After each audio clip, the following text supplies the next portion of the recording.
Stop wasting money on expensive lights and do this instead. Now, lights are the energy. Lights are like horsepower. But if you don't fix this issue, you can have all the horsepower in the world, but the wheels are just gonna spin and it's not gonna get you anywhere. So let's talk about what you have to have in place to get the most out of your lights. But before we get into it, this video is brought to you by Real Growers Recharge. If you want bigger roots for bigger fruits, you gotta check out Real Growers Recharge. Head on over to realgrowers.com to learn more. All right, come on, Hi-C, let's get into it. This one's big, man. Yeah, so this was an issue that you recently ran into in your own grow because you got some really kick-ass lights from HLG, I think? Yeah. I had light envy, though, man. I was running my lights at 600 PPFD. PPFD is photosynthetic photon flux density, I believe. I just think of photons as light raindrops, photosynthesis. We know what that is, the plant's ability to build through light. And then these are just the amount of light raindrops. What we got, flux density. I don't know. I'm thinking of the amount of raindrops you can catch in a bucket. That's what I think of when I think of PPFD. Yeah, so you maxed out your lights. Usually you were growing at what, about 400 PPFD? Well, I was growing at 400. I got it up to about 600 is where it would be in flowering. And then I would hear people talking about, oh, you got to be at 1,000. You got to be at 1,200.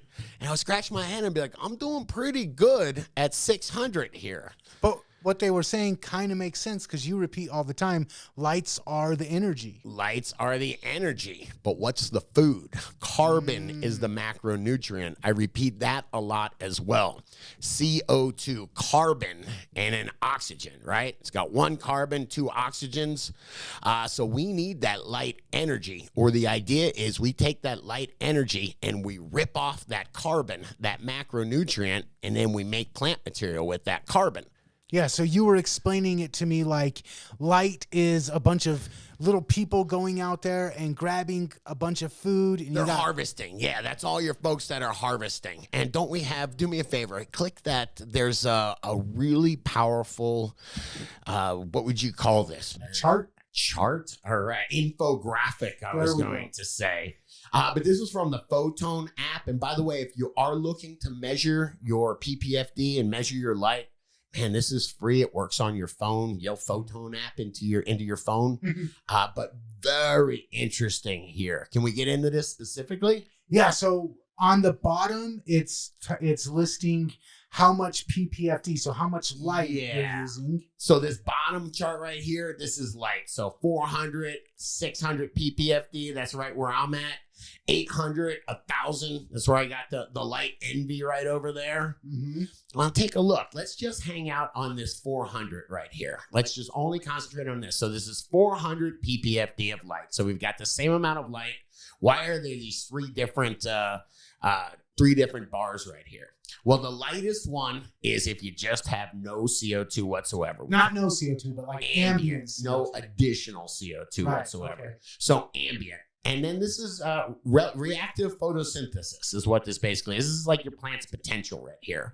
So at 400 PPFD of light, 400 units of light, and 400 units of CO2, you're right at about, what'd you call that, 30%, 35% efficiency? Yep. So you're running at like a third efficiency. Not so good, right? Let's not mess with the light at all, but let's just bump up some CO2. Let's double it. Let's go to 800 ppm of CO2.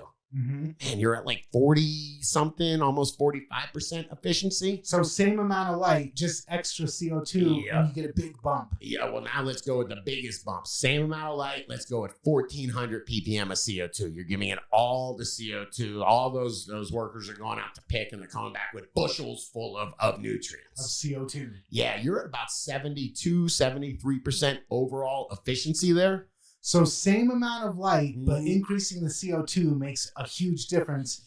Where if we do the inverse, let's say that we've got the same amount of CO2. Yeah.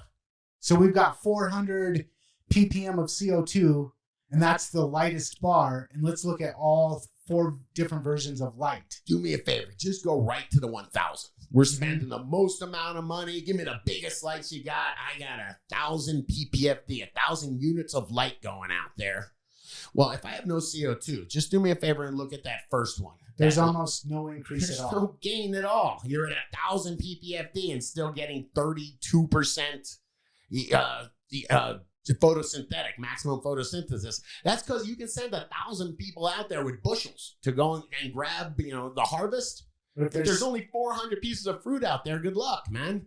Yeah, so increasing light without increasing CO2 doesn't. Waste of money. Yeah. Total waste of money, man. But increasing CO2 without increasing light or with increasing light, Bro, that's where it's at. Yup, that's where it's at. And that's why I've always wondered. I'd run 600 ppfd of light with 12, 13, 1400 ppm of CO2 and end up doing really good.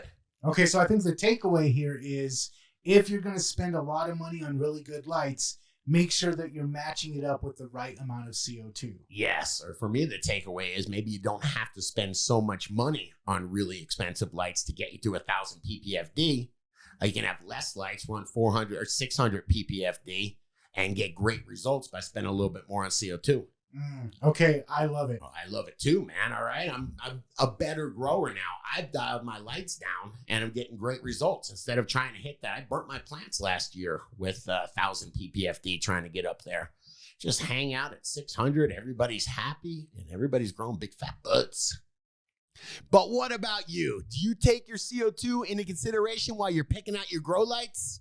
Let me know in the comments. And if you like this video, hit that like button, hit that subscribe button, and check out the other couple videos YouTube is recommended over here.